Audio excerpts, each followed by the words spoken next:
श्री बरसाना धाम की जय, श्री पीली पोखर धाम की जय। आप लोग सब ऐसे मौसम में यहाँ पर आए हैं जब ये होली का उत्सव पीक पर है। होली का उत्सव पीक पर है, एकदम अत्युच्च बिंदु पर है। तो होली और पीली पोखर इसका बहुत निकट का संबंध है। सबसे पहले पीली पोखर की मूल कहानी बताते हैं आपको। ये जो कुंड है इसका नाम प्रिया कुंड है। ये राधा रानी का, पिताजी का अनेक कुंडों में से एक कुंड है। संक्षेप में दुर्वासा मुनि ने राधा रानी को वरदान दिया एक लीला के अंदर, उनके हाथ से जो भोजन बनेगा वो अमृत से अधिक स्वादिष्ट होगा और जो खाएगा वो समय सदैव विजयी रहेगा और रोग से मुक्त रहेगा। तो यशोदा मैया ने फिर एक सुंदर समारोह में कीर्ति मैया को पूछा कि आपकी राधा रानी हमारे नंद लाला के लिए, हमारे लाला के लिए आ सकती है क्या? तो उन्होंने हाँ कर दिया। फिर रोज का आना जाना शुरू हुआ। इसमें वृषभानु महाराज ने पावन सरोवर के किनारे एक महल बना दिया बीच में रेस्ट करने के लिए। आप सब लोग केवल इधर देखो जहाँ कथा चल रही है। जैसे अर्जुन को क्या दिख रहा था? आँख नहीं, आँख की पुतली। हाँ, मोस्ट इम्पोर्टेंट है। तो सब जगह पर सब कुछ चलते रहता है, लेकिन आपका ध्यान कहाँ होना चाहिए? कथा में होना चाहिए। कथा डूब कर करनी चाहिए और कथा डूब कर सुननी चाहिए। हरि बोल। हमारे ब्रजवासी मैनेजर्स कहाँ गए? उनको लगता है कि ये सब बम्बई वालों के लिए है। ये सब ब्रजवासी लोगों को पता लगा क्या है, उनको लगता है ये सब बम्बई के सब लोग हैं, उनके लिए सब चल रहा है। हमारे लिए तो क्या है, जरूरी नहीं है। लेकिन मुंबई वालों के जीवन का लक्ष्य और आपके लोगों का जीवन का लक्ष्य एक ही है, भगवान के प्रेम प्राप्त करना। ध्यान रखना। और वो ऐसे ही बैठे बैठे प्राप्त नहीं होता है, ना ब्रजवासी को ना मुंबई वालों को। सबको साधना, मेहनत, श्रवण कीर्तन करना ही पड़ता है, उसके बाद ही भगवान प्रेम प्राप्त होता है। इसलिए आपके लिए ऑप्शन नहीं है ये। भले आपका जन्म धाम हो गया हो, फिर भी बिना साधन का कृष्ण प्रेम किसको नहीं प्राप्त होता है। तो फिर रोज का आना जाना चालू हो गया। ध्याय तो विषयाम पुंसाम। जब अपना प्रिय विषय अपने सामने होता है तो उसके प्रति धीरे धीरे प्रेम आसक्ति बढ़ जाती है। तो रोज राधा रानी आ रही है, रोज यशोदा देख रही है, रोज उसका प्रेम बढ़ रहा है। एक दिन प्रेम उनका चरम सीमा में हो गया। उसको लगा अभी ये रोज का आना जाना ये बंद होना चाहिए, इसको ये रखना चाहिए। तो भाव विभोर होकर यशोदा ने उसके हाथ में हल्दी लगाई। अब बोले तो क्या हुआ? और जीरे के पाउडर भी लगा सकते हैं, उसमें क्या है। लेकिन हल्दी पाउडर का मीनिंग हमारे संस्कृति में एंगेजमेंट है पुत्र के साथ। तो राधा रानी को भी मन में बहुत इच्छा थी कृष्ण के प्रति। तो वो बहुत ही प्रसन्न हो गई, इतनी प्रसन्न हो गई, इतनी आह्लादित हो गई कि जैसे वो आसमान में ही उड़ रही थी। जब लौटी घर पे ललिता विशाखा के साथ, सखियों के साथ, लेकिन उनके आनंद का हवाई जहाज बरसाने में लैंड हो गया, एक जमीन पर आ गया। तब तक आकाश में थे। क्यों लैंड हो गया? तो उनको पता चला, अरे मैया क्या कहेगी, भोजन बनाने के लिए भेजा था, एंगेजमेंट करने के लिए नहीं भेजा था आपको। आप तो पूरा अभी कैसे होते हैं ना, बस आजकल सम फाइन इवनिंग आपकी लड़की एक लड़के को के घर का आती है, कहती है mama papa is my husband, today we got married. ऐसे होता है आजकल। No surprise, nothing, everything is fine, come please come, this is your room, sleep here. लेकिन वो ज़माना ऐसा नहीं है हमारे संस्कृति वाला। राधा रानी बहुत संकोच में आ गई कि मैया डांटेगी, अभी पिताजी डांटेंगे, क्या करें, हाथ में हल्दी लगा दिया। तो ललिता जी ने कहा, एक पिताजी का कुंड आपका नहाते हो ना रोज, उसमें हाथ धो लो। संध्या का समय, यहाँ पर कुंड में कोई नहीं है, हम किसी को नहीं बताएंगे, आप चिंता मत करना। तो राधा रानी देखो अभी अपने हाथ कुंड में धो रही है, ध्यान से सुनना, और सोच रही है कि ये विवाह होने दूं कि नहीं होने दूं। अगर ये विवाह होगा तो रोज का आना जाना, कोयल बनना, संकेत करना, चुप चुप के मिलना, और मेरी स्वतंत्रता नहीं रहेगी ना, और रोज का आनंद खत्म हो जाएगा, वहीं पर रहना होगा। और लगता ये भी है कि मैं कृष्ण के बिना रह भी सकती नहीं हूँ, तो विवाह करना भी अच्छा है कि उनको संग मिलेगा। इस द्वंद्व में वो डूब गई, और वो हाथ मलती रही, मलती रही, मलती। हल्दी कब की धुल चुकी, लेकिन वो हाथ मलते ही रही। फिर ललितना की जगह है उसको, अरे हो गया अभी चलो। तो वो वही विचार में, अभी तक उसका विचार फिक्स नहीं हुआ कि मैं विवाह करूं कि नहीं करूं। और वो ऐसे कहते हैं कि किल्लोड़ करते हुए वो प्रिया कुंड से अपने महल चली गई, जो पहाड़ पर था। Giggling, the girls were giggling together in the Twilight time. अगले दिन सब गांव वाले प्रिया कुंड पे आए, अपना जो भी सुबह का काम करने के लिए। तो देखा तो वो क्लियर पानी था ना, वो एकदम पीला हो गया था। तो सब लोग पूछने लगे ये पीला पानी कैसे हो गया। तो ब्रजवासी लोग कहते हैं ना, मराठी में एक शब्द है मन कौड़ा। मन कौड़ा मतलब क्या, तो मन की बात जानता है। जब प्रेम होता है ना, तो मन की बात जान लेते हैं हम लोग। तो वो क्या सोचते हैं, मन में एक कहानी बनाते हैं ऐसे, they weave a story in the mind. क्या बताते हो कि रोज राधा जाती है तो मैया को प्रेम आया होगा, फिर मैया ने प्रेम से गले लगाया होगा, हल्दी लगाई होगी, फिर आनंद में यहाँ पर आई होगी, यहाँ पे आके संकोच हो गया रहेगा, फिर हाथ धोए होंगे। ये स्टोरी उन्होंने फिर होगा निकाल दिया उसका। मैया ने लगाया, राधा रानी को संकोच हुआ, राधा रानी ने हाथ धोया, होगा सब निकाल दिया। और ये कहानी बनाकर सीधे नंद बाबा, बृषभानु बाबा के पास अभिनंदन करने चले गए। कॉन्ग्रेचुलेशंस, आपके बेटे की सगाई पर बधाई हो। जब घर पहुंचे पूरे ब्रजवासी, तो उनको बड़ा आश्चर्य हो गया, संकोच भी हो गया। वो सब ओपनली कह रहे हैं, बृषभानु बाबा आपके लाली की नंद लाला के साथ सगाई की बधाई हो। तो बड़ा आश्चर्य हो गया उनको, टू सरप्राइज्ड। तो राधा रानी वहीं थी, तो उन्होंने उसको मुड़ के देखा। राधा रानी ने क्या किया, सर झुकाया।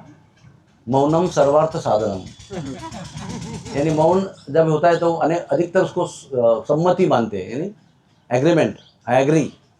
तो जब सर झुकाया तो उनको लगा कि बहुत डांट पड़ेगी अभी, लेकिन वो दोनों खुश हो गए, क्योंकि बहुत दिनों से उनके मन में विचार था कि ये सगाई के लिए प्रपोजल हमको देना चाहिए, कैसे बात करें, कब जाए, किस तरह से करें, किस समय पे जाए, वो उसके मन में चल रहा था। अभी वो बात वहीं से शुरू होकर आई तो बहुत प्रसन्न हो गए कि हमारा आधा काम तो हो गया। तो राधा रानी बहुत डरी हुई थी, लेकिन शांत हो गया, आनंद आ गया उनको। तो घर पे आके चर्चा हुआ, अच्छा हो गया उन्होंने ये प्रस्ताव भेजा है, और यशोदा मैया ने अपनी बेटी को होने वाली बहू के रूप में स्वीकार किया है, तो हमें इस बात पर उनको बधाई देनी चाहिए। तो उन्होंने क्या किया, मोती के भंडार खोले, और 1,00,000 मोतियों की मालाएं बैलगाड़ी में लाद कर ब्राह्मण के साथ में भेज दिया।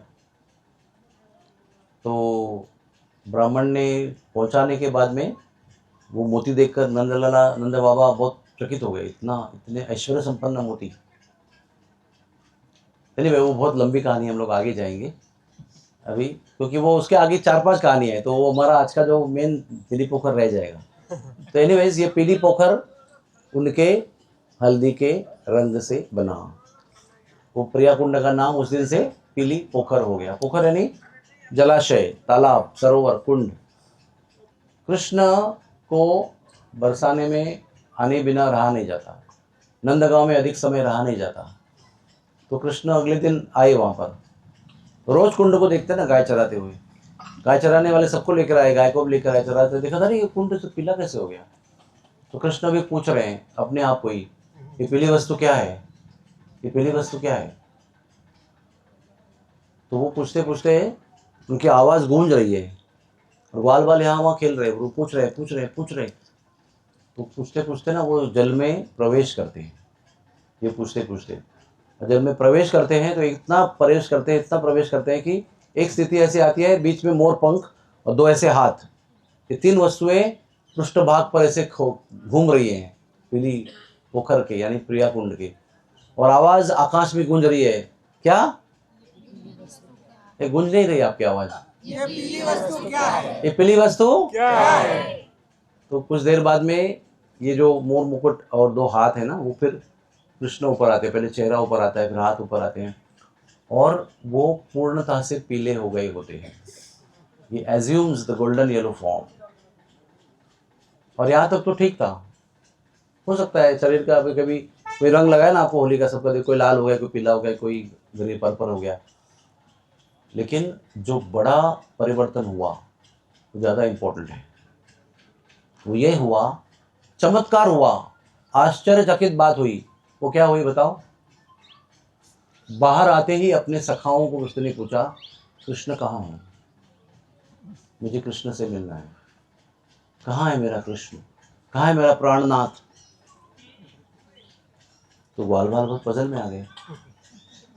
मैंने कहा आप ही तो हो कृष्ण। तो नहीं, मुझे आप बताओ मेरे प्राणनाथ कृष्ण कहाँ है, श्याम सुंदर कहाँ है? तो ग्वाल बाल और पजल में आ गए, बार बार कह रहे आप ही हो, आप ही हो। वे सुनकर कृष्ण जो पुकार रहे हैं, पूछ रहे हैं, उनको बहुत ज़्यादा क्या कहते हैं, वी कैन से फ्रस्ट्रेशन आ गया। हाँ, क्योंकि उनको जो चाहिए वो उत्तर नहीं मिल रहा है। बार बार वही उत्तर मिल रहा है कि तुम ही कृष्ण हो, तुम ही श्याम सुंदर हो, तुम ही गोपाल हो, तुम ही गोविंद हो। तो फिर उन्होंने ग्वाल बालों को पूछना छोड़ दिया और वो वन की ओर चले गए। उनका शरीर जो है ना पूरा गीला था, कपड़ा बाल सब गीले थे और उससे पानी भी टपक रहा था। रुक जाओ यहीं पर आप। तब वो भावमय स्थिति से बाहर आ गई और वो बाहर निकली वहाँ से, कुंड से। हमारे अस्पताल में जाते हैं, आपको चित्रपट दिखेगा ना, वो हाथ धो रही है। मेरे रूम पे एक चित्रपट है आज भी, अभी बरसाने में, जिसमें कृष्ण ऐसे प्रिया कुंड में उतर रहे हैं। जितना उतरे हुए हैं उतना पीले हैं, जितना ऊपर है उतना ब्लू है। ऐसा he is like surprised, you know, क्या हो रहा है मुझे, कुछ हो रहा है, समथिंग इज हैपनिंग। तो पीली पोखर में प्रार्थना करनी चाहिए कि ये पीली वस्तु हमको भी लग जाए, उसकी बाधा हमें भी हो, कृष्ण प्रेम। तो वो उसमें स्नान करने के बाद में कृष्ण राधामय हो गए, एक तरह से राधा ही हो गए। तो राधा होकर पूछ रहे श्याम सुंदर कहाँ है? तो वो उन्होंने ना अद्भुत प्रेम का अनुभव किया राधा के भाव में अपने लिए। कृष्ण प्रेम का कृष्ण ने ही एक अद्भुत अनुभव किया और दोबारा किया फिर इमली कला में। उधर भी पीले हो गए थे वो पूरी तरह से। तो ये दो कथाएं उसकी है। अभी होली की कथा जो है वो पीली पोखर से संबंधित है। होली यहाँ की जो है वो वसंत पंचमी को आरंभ होती है। वसंत पंचमी से होली का रंग उड़ना शुरू हो जाता है और कुल 50-55 दिन होली चलती है। होली का उत्सव 50-55 दिन चलता है। हमारे यहाँ पर केवल फाल्गुन पूर्णिमा को होता है, लेकिन यहाँ की जो मेन होली है जिसका उगम बरसाने से हुआ है, होली नाम का जो उत्सव है उसका उगम बरसाने से हुआ है। और होली केवल प्रेम का उत्सव है। होली जो है ना वो अनजान लोगों के साथ नहीं खेली जाती। जिनको हम पहचानते हैं, जिनका हमारा प्रेम है, उनके साथ ही प्रेम का आदान प्रदान होली के रूप में होता है। ये किसी अनजान औरत पर ऑयल पेंट फेंकना, फुगा फेंकना, वो सब कल्चर नहीं है हमारा। ये सब परवर्टेड विकृत कल्चर है। और उसमें भी नियम होते हैं कि जो हमारे सीनियर है उनके चरणों में होली लगाते हैं, उनका आशीर्वाद लेते हैं। जो इक्वल हमारे फ्रेंड्स जैसे उनको गाल पे लगाते हैं। तो सबके साथ सब कुछ नहीं कर सकते हम। हाँ, माता पिता को जाके गले में ऐसा ऐसा मल नहीं सकते।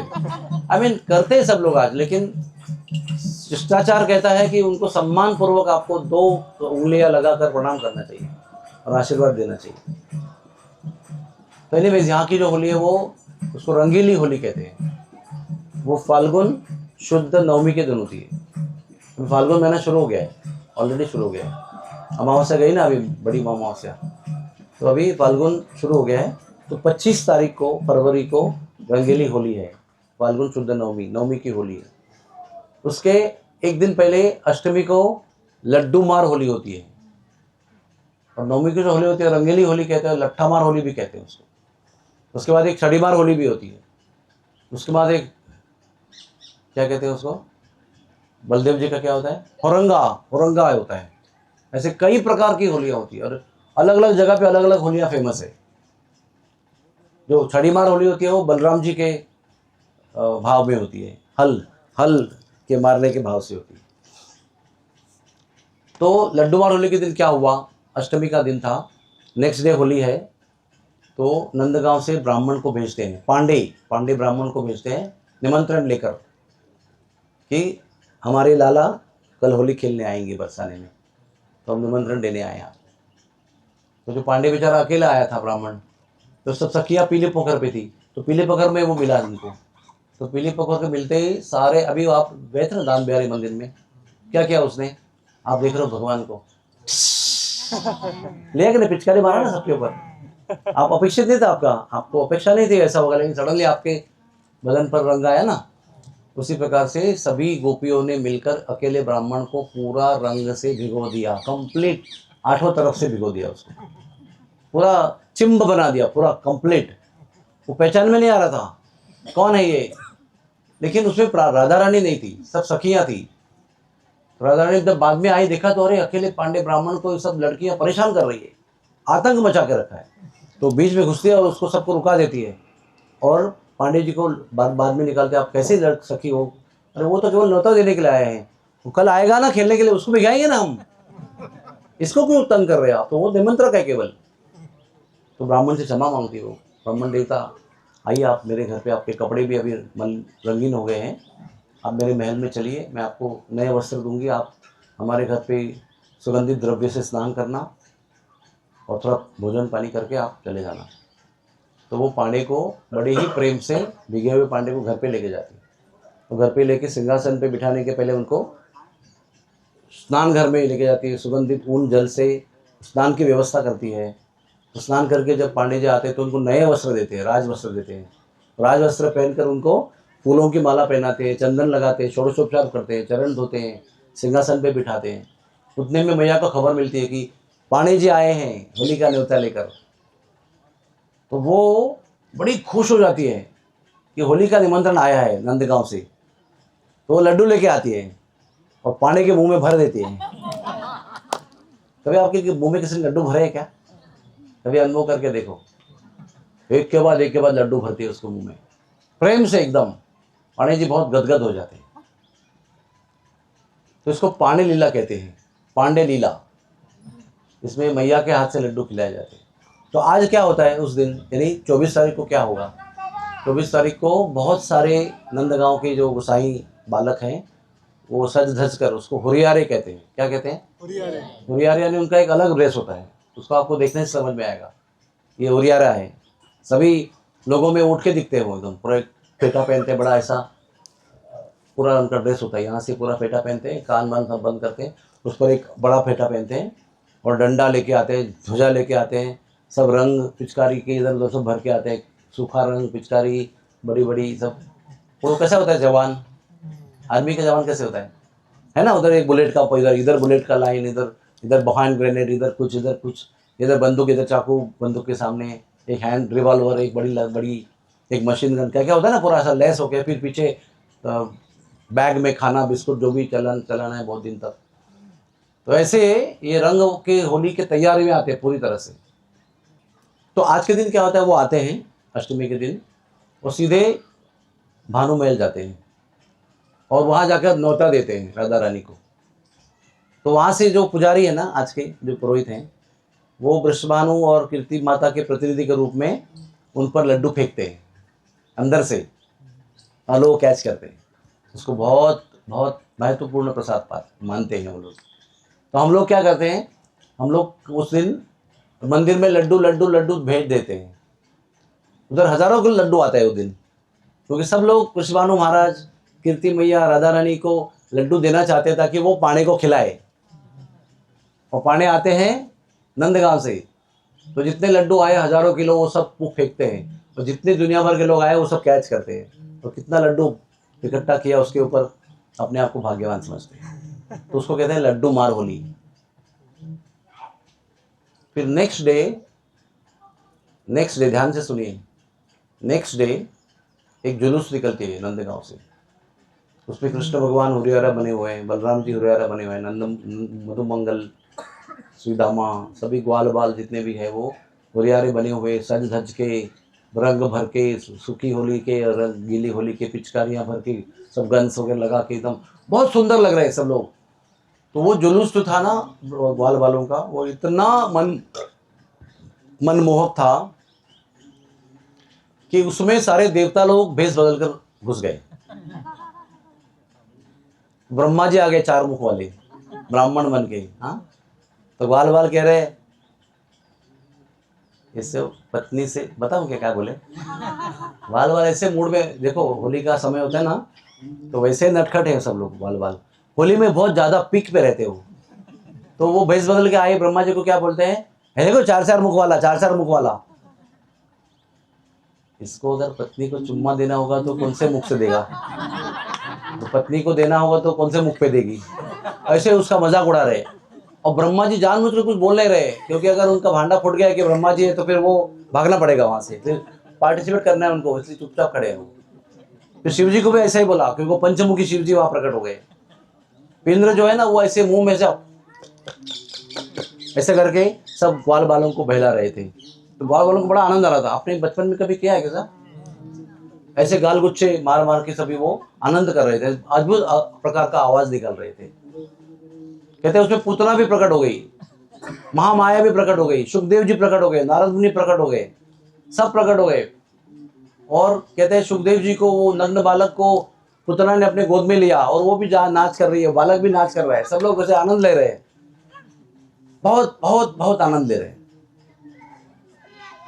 और साथ में ना बड़े बड़े बक्से भी लेकर चल रहे हैं। वो क्या है बाद में बताता हूँ, लेकिन बक्से लेकर चल रहे हैं। उस बक्से में कपड़े हैं, सोने की मोहरें हैं, वस्त्र हैं, यानी कपड़े वस्त्र है, धन है, खाने पीने की मिठाइयाँ हैं, और बहुत सारे अलंकार है उसके अंदर। जैसे अंगूठी है, गले की माला है, बाजूबंद है, कलाईबंद, सब कुछ है उसके अंदर। हर प्रकार के अलंकार है, हर प्रकार के लड्डू और जैसे पदार्थ हैं, मिष्टान, वो लेके चल रहे हैं। और वो बारात जो है ना, वो सारे लोगों के साथ में पीली पोखर पहुंचती है। पीली पोखर जब पहुंचती है तो कन्हैया किसको देख रहे हैं, किसको ढूंढ रहे हैं, राधा रानी को। सब लोग हैं वहां पर, लेकिन राधा रानी नहीं है। तो विशाखा को नजरों से इशारा करते हैं, किधर है वो, तो वो नजरों से बताती है घर पे है वो। तो वो नजरों से कहते हैं उसको ले आओ। तो विशाखा देवी भागती है तो सखियों को लेकर। तो उस समय राधा रानी किसी चीज पर मान करके रूठ कर बैठी हुई है। विशाखा कहती है कैसी हो तुम, ये होली का उत्सव है, आज होली का शुभ मुहूर्त है, उस पर आपको इतना रूठने की जरूरत क्या है। देखो वो सज धज कर आ गए कन्हैया, हमारे नायक जो है होली के आ गए हैं।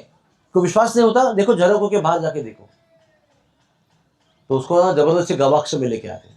होता ना ऐसा, अपने मंदिर में कैसा है, ऊपर गोपीनाथ में ऐसा आगे निकलता है ना, उसको गवाक्ष कहते हैं। तो वहां पर उसको लाते हैं। तो आज भी पीली पोखर से सीधे राधा रानी का मंदिर दिखाई पड़ता है एक जगह से। तो उसी तरह से उसी जगह से वो बाहर आई और देखा, तो कृष्ण ने उनको देखा, उन्होंने कृष्ण को देखा। तो क्या हुआ, कृष्ण ने तुरंत पिचकारी निकाली और वहां छोड़ दी उसको। लेकिन वो पिचकारी वहां तक नहीं पहुंची, लेकिन हृदय का जो संदेश था प्रेम का, वो वहां तक पहुंच गया। तो राधा रानी प्रफुल्लित हो गई, मान छोड़ा, फटाफट उसका श्रृंगार किया गया। और श्रृंगार करके होली का ड्रेस पहन के उनको लाया गया बड़ी धूमधाम से। जब लाया तो मिलन हुआ उनका, और उन्होंने फिर होली खेलने के पहले कुछ रूल्स निश्चित किए कि होली के भी कुछ नियम होते हैं। हाँ, तो सूखी होली पहले खेलते हैं, फिर गीली होली खेलते हैं, फिर कैसे, उसका एक ढंग होता है। तो पूरा सब डूज एंड डोंट्स का डिस्कशन हुआ और फिर सूखी खेली होली का खेल आरंभ हो गया। अभी कैसा होता है ना कि सखियां जो है वो अपने राज्य में है बरसाने में, उरियारे बाहर से आए हैं, और वो जैसे ही उरियारे आते हैं ना, उनको बहुत गालियां बकते हैं सखियां। सब लोग जहां जहां से आते हैं ऊपर से पानी फेंकते हैं, रंग फेंकते हैं, उनको गाली देते देते लाते हैं। कहते हैं वो सब हारे हुरियारे नंद बाबा के गांव से और कृष्ण बलराम वो गाली सुनने के लिए ही आते हैं। दे वांट टू हियर, उनको अच्छा लगता है, ए नंद के, ए दो बाप के अच्छा लगता है उनको सुनने के लिए। हजारों वैदिक मंत्र जो है वो उसके सामने फेल है स्तुति के। तो जब होली का खेल आरंभ होता है ना, तो कृष्ण की पार्टी हारने लगती है।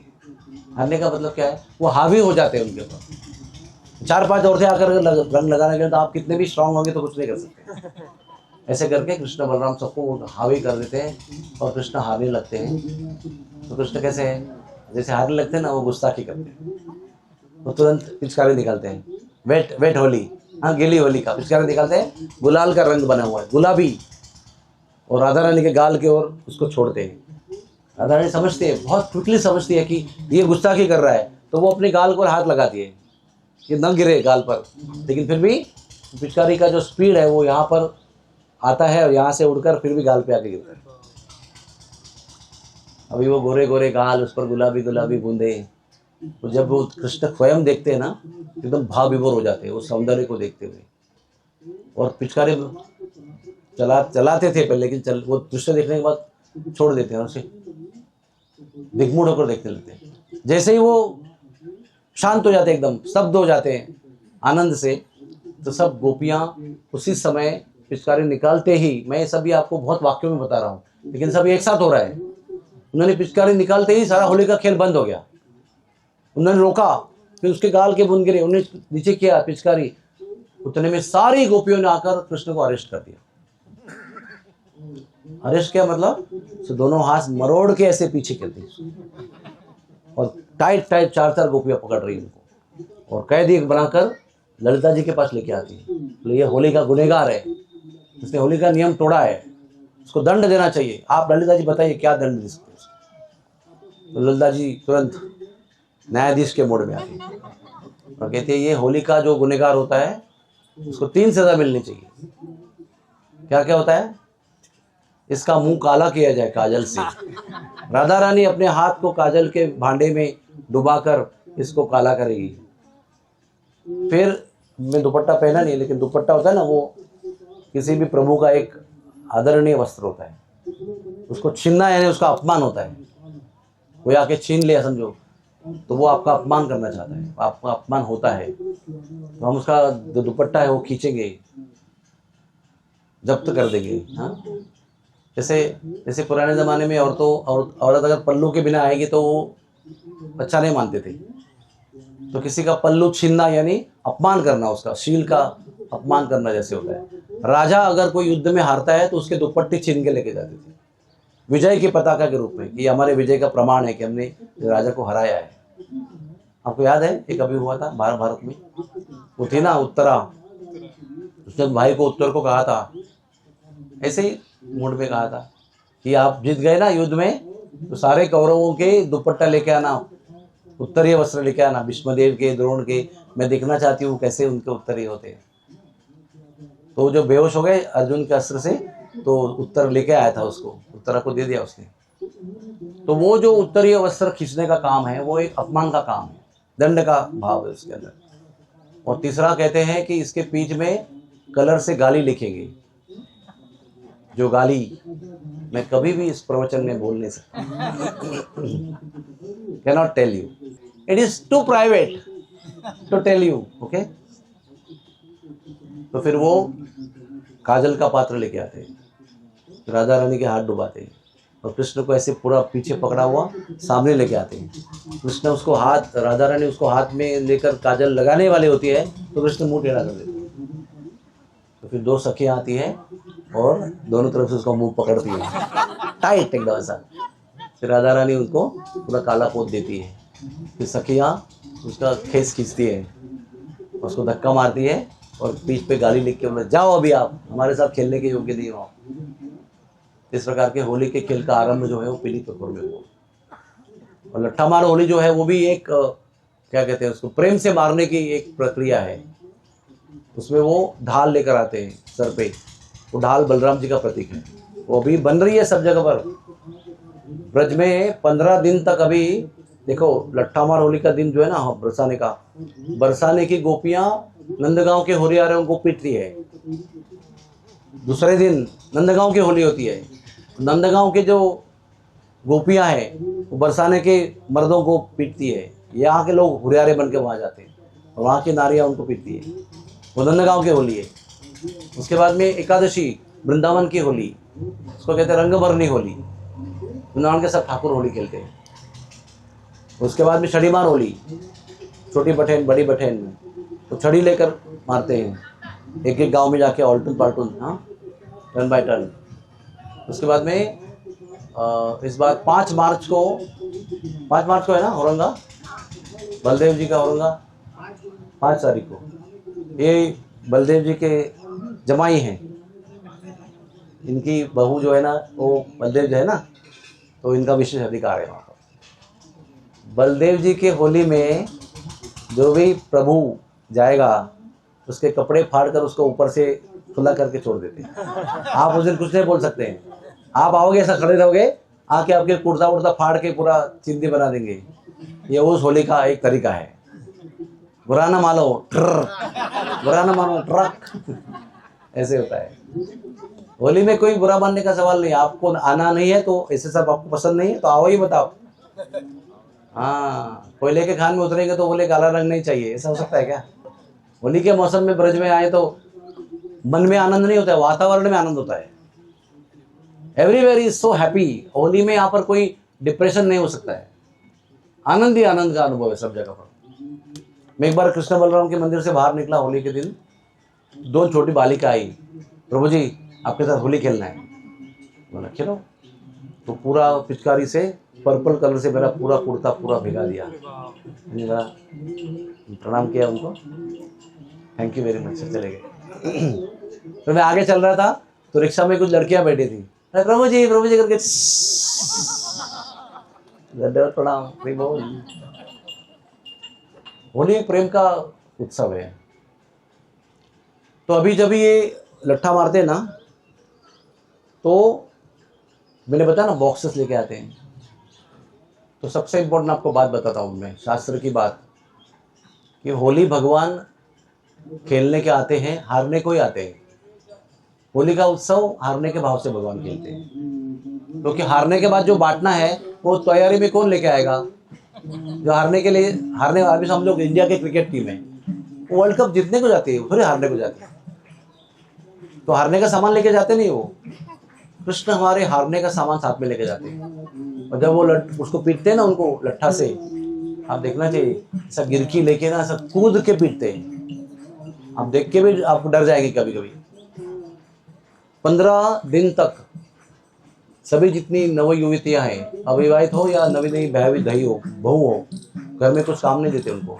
उनके केवल मालिश करवाते हैं अच्छे अच्छे बादाम के तेल से, कोई काम नहीं देते। उनको घी वगैरह खिलाते हैं ताकि वो लट्ठा मार होली में अच्छी तरह पीटे। हाँ, बहुत सम्मान होता है यंग लड़कियों का। उनको मेवा खिलाते हैं, बादाम खिलाते हैं, बहुत खजूर खिलाते हैं, घी खिलाते हैं, आराम करने देते हैं, मालिश करते हैं उनको। और साथ साथ इसको भी ट्रीटमेंट देते हैं। ये खरीदते हैं जाके और इसको तेल चलाते हैं, इसको तेल पिलाते हैं। ये तेल पीता है, पता है आपको? ये तेल डालेंगे ना तो खींच लेता है वो, और गाढ़ा बन जाता है वो, और हैवी बन जाता है। लगाएंगे ना तो बहुत अच्छा लगता है। तो 15 दिन वो लेडीज अपनी तैयारी करते हैं और लट्ठ की भी तैयारी करते हैं, और 50-50 हजार का जोड़ा खरीदते हैं, बहुत महंगा महंगा। होली में आज भी रिवाज है ब्रज में, इतना भी गरीब होंगे ना आप पुराना वस्त्र नहीं पहनेंगे, बहुत अशुभ माना गया है। होली के दिन पे कोई व्यक्ति पुराना कपड़ा नहीं पहनता है। हम लोग मुंबई में क्या करते हैं, सबसे पुराना कपड़ा निकाल के होली खेलने जाते हैं। हमारी मति पूरी उल्टी है, कंप्लीट उल्टी। लेकिन सही मूड जो होली का है, वो नए वस्त्र पहनकर वो रंग से खराब हो जाते हैं, वो आनंद है उसके अंदर। तो इस प्रकार से कृष्ण जो है वो ये सब लट्ठा मार का होने के बाद में सभी गोपियों को मिठाई देते हैं, अलंकार देते हैं, वस्त्र देते हैं, और एक इम्पोर्टेंट काम करते हैं, सारे गोपियों के चरण छूते हैं, तो सब गोपियां आशीर्वाद देती हैं, तब होली का खेल संपूर्ण हो जाता है। होली को भाव को देखिए, ये ऑयल पेंट लगाना, कीचड़ फेंकना, ये होली का भाव नहीं है। ये सारी माताओं को, उनको होली के साथ खेलते हैं, उनके चरण छूते हैं पुरुष लोग गोपी भाव में, तो आप बरसाने की होली का भाव का अनुभव कर सकते हैं। तो ये हम लोग सब भूल गए ना। अभी हम लोग सब बचपन से खाली परवर्टेड विकृत होली देखा है हमने, हमको तो यही होली है। अनजान लड़कियों को फुगा फेंक के मारना और वो ऑयल पेंट लगाना, बाल खराब कर देना, यही होली लगता है उनको। शराब पीना, भांग पीना, ये हमारा कल्चर नहीं है, लेकिन वो सब शहर की रजोगुण की विकृति है। तो ये दोनों लड्डूमार होली भी और ये भी, ये पीली पोखर के साथ में हुई। होली के विषय में क्या कहें आपको, बहुत सारे गीत है उसके। राधा रानी एक बार कहती है, कभी मैं सांवरे के संग होली नहीं खेलूंगी, क्योंकि इसके साथ में होली खेलने से मेरा गोरा रंग भी काला हो गया। मैं तो खेलूंगी ना होली कभी सांवरे के संग, गोरो रंग झड़ गयो चढ़ आयो कारो रंग, मैं तो खेलूंगी ना होली। ऐसा भी एक गाना है जिसमें श्याम सुंदर जी अकेले रंग लेके खड़े हैं और गुमसुम से खड़े हैं। रुपया कहती है अकेला खड़ा है, पकड़ के धो लूं उसको, क्यों ना हम सब मिलके उसको घेर लें। यूं ठाड़ो नंद दुलार याई पे न डारियो क्यों रंग, क्यों न रंग डाला जाए उसके ऊपर, अकेला खड़ा है, पकड़ो इसको। तो ऐसे एक जगह है यहाँ पर रणवारी नाम की, छाता के पास, वहां पर भी एक अति भयंकर होली का लीला हुआ है। कहते हैं ग्वाल बाल और गोपियां, वो आपका रेफरेंस देता हूं आपको मैं, वो आनंद वृंदावन चंपू ग्रंथ का लास्ट चैप्टर जो है ना, उसमें होली का वर्णन है झूलन यात्रा के साथ। और नव वृंदावन महिमा नाम का जो ग्रंथ है शिवराम स्वामी ने लिखा हुआ है, उसके अंदर ये रणवारी के होली का वर्णन है, बहुत सुंदर। कहते हैं कि सारे जो ग्वाल बाल है ना वो इंटॉक्सिकेट हो जाते हैं कंप्लीटली। हमको लगता है कि उन्होंने कुछ नशा किया होगा इसलिए लोग भांग पी के होली खेलते हैं, लेकिन ऐसा नहीं है। प्रेम का नशा इतना है कि कोई भी ग्वाल बाल किसी भी गोपी को पहचान में नहीं आ रहे कौन है, कौन ये श्रीदामा है, कृष्ण है, बलराम है कि मधुमंगल है, कौन है ये। इतना रंग डाला हुआ है उसके अंदर, सारे ग्वाल बाल गोपियों के ऊपर, गोपियां ग्वाल बाल के ऊपर। ऐसा अति उत्कट लीला का होली का उत्सव वहां मनाया गया है। तो प्रेम से सब लोग, प्रेम का अतिरेक होता है ना, वो टॉप मोस्ट लविंग सेंटिमेंट, उसका अनुभव करते हैं। और सबसे बड़ी बात आचार्य बताते हैं कि होली ठाकुर जी हारने के लिए खेलते हैं, क्योंकि उनको गोपियों के सामने हारना बड़ा अच्छा लगता है। तो हमारे आचार्य हमको बताते हैं कि भक्तों के सामने कभी भी विजय होने का प्रयास नहीं करना चाहिए। Don't ever think of defeating devotees, ever, ना इन आर्गुमेंट में भी नहीं और किसी विषय में भी नहीं। भक्तों को मिलेंगे तो हारने के लिए प्रयास करो। तो हर व्यक्ति और हर भक्त के सामने हारने का प्रयास करेंगे तो कैसा वातावरण निर्माण होगा, प्रेम का वातावरण, नम्रता का वातावरण निर्माण होगा। बार बार मैं कहना चाहता हूँ, होली का उत्सव हारने के लिए है, जीतने के लिए नहीं। ठाकुर जी वो हारने का बड़ा आनंद लेते हैं बरसाने में। और पीली पोखर में शिवजी महाराज आए थे बाल स्वरूप राधा रानी का दर्शन करने के लिए, क्योंकि गोलोक धाम में ना कृष्ण का ना राधा रानी का बाल स्वरूप का दर्शन नहीं है, वहाँ 16 साल का दर्शन होता है।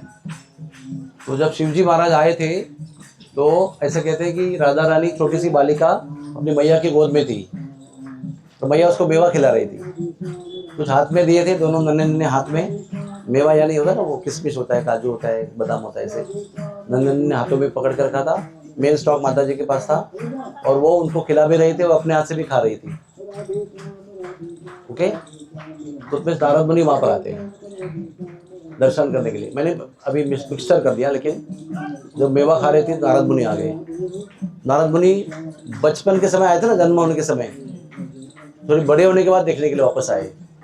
तो नारद मुनि का ऋषि मुनि का भेष देखकर वो बहुत डर गई राधा रानी, और अपनी मैया के गोद में अपना मुंह छुपा लिया। I don't want to see this बाबा। तो माता कहती है, अरे लाली, तेरा जन्म हुआ था ना तो तावीज पहना के लिए यही आए थे, इन्होंने आके बड़े आशीर्वाद दिए थे। वो सब नहीं बताया कि तुमने आंखें बंद कर दी, वो तो छोटी बालिका है, लेकिन उसकी भाषा में बताया कि तुम्हारे जन्म के समय यही बाबा आए थे, तुम्हें खूब आशीर्वाद देकर गए थे, इनसे डरने की जरूरत नहीं है। फिर भी वो जब बोला तो ऐसे ऐसे करके वापस देखो, ऐसा कुछ you know how children are ना, माता के पूर्ण शरण लेकर फिर थोड़ा थोड़ा देख रहे थे। तो जब शिवजी आए तो राधा रानी खेल रही थी वहाँ पर, तो शिवजी ने आके प्रणाम किया। तो शिवजी उनको देखकर, राधा रानी उनको देखकर बड़ी प्रसन्न हो गई। उन्होंने कहा, शिवजी आप यही रहो, मैं रोज आपको दर्शन दूंगी यहाँ पर आके।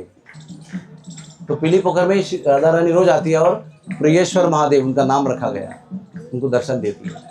आज भी वो लीला चलती है। तो शिव जी को राधा रानी ने बरसाने में वहाँ स्थान दिया है, पीली पोखर के अपने स्थान पर, प्रियेश्वर महादेव।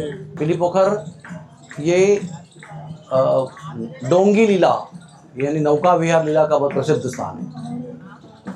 ये होली के बाद में एक तिथि आएगी, नवमी के बाद में कुछ तिथि आएगी, त्रयोदशी या व्हाटएवर, उस समय पीली पोखर में नौका विहार होता है। बहुत भव्य नौका विहार होता है, बहुत, वो हंस के आकार की नौका बनाते हैं, उसको बहुत सुंदर फूलों से डेकोरेट करते हैं और संध्या को शुरू होता है और रात में दीपों के प्रकाश में वो नौका विहार होता है। लाखों लोग पीली पोखर में जमा होते हैं और डोंगी लीला देखने के लिए। उसका शेड्यूल लगा हुआ है पूरा। ये जो पीली पोखर स्थान है, इसमें 300 साल तक डोंगी लीला नहीं हुई थी, क्योंकि भैंसों को धो कर इतना कीचड़ हो गया था कि उसमें बोट चलाना मुश्किल हो गया था। तो रमेश बाबा जी महाराज ने अपने कार सेवा स्वयं अपने हाथ से भी और बाकी मान मंदिर के ब्रजवासियों के साथ लेकर पूरा खाली करके पूरा कीचड़ जो है ना वो निकाला। जेसीबी को बुलाया गया, जेसीबी भी खोद नहीं पाई उसको, तो एक विशेष जेसीबी लेकर आए, उसे खुदवा कर उसको पूरा रेनोवेट किया। और रेनोवेट करने के बाद अभी 4 साल पहले 300 साल के बाद में डोंगी लीला पुनः प्रारंभ हो गई। हालांकि ग्रंथों में था कि यहाँ डोंगी लीला का प्रसिद्ध स्थान है, प्रिय स्थान है, प्रिय स्थान है। डोंगी लीला होती नहीं थी वहाँ पर, लेकिन अभी वो हर साल में उत्सव में नौका विहार होता है वहाँ पर। नौका विहार ये राधा रानी कृष्ण का बहुत प्रिय लीला है। वो तालाब में होता है, नदी में होता है, राधा कुंड श्याम कुंड में होता है, विमल कुंड में होता है, सब जगह पर भगवान नौका विहार करते हैं। और सबसे बड़ा प्रिय स्थान कौन सा है नौका विहार का भगवान का? मानसी गंगा।